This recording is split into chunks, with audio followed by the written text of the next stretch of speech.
المومنین حضرت عائشہ صدیقہ رضی اللہ تعالیٰ عنہ نے بیان کیا کہ رسول صلی اللہ علیہ وسلم کے زمانے میں سورج گرہن ہوا تو آپ نے لوگوں کو نماز پڑھائی۔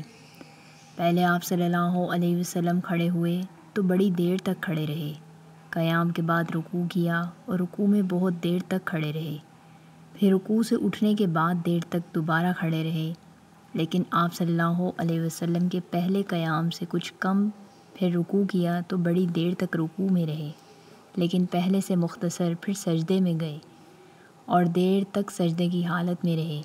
دوسری رکعت میں بھی آپ صلی اللہ علیہ وسلم نے اسی طرح کیا۔ جب آپ صلی اللہ علیہ وسلم فارغ ہوئے تو گرہن کھل چکا تھا۔ اس کے بعد آپ صلی اللہ علیہ وسلم نے خطبہ دیا۔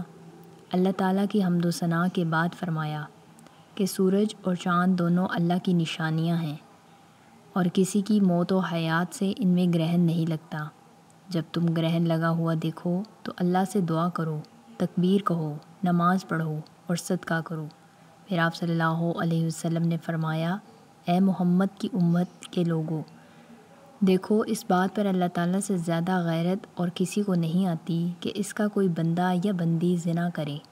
اے امت محمد، واللہ جو کچھ میں جانتا ہوں اگر تمہیں بھی معلوم ہو جائے تو تم ہنستے کم اور روتے زیادہ۔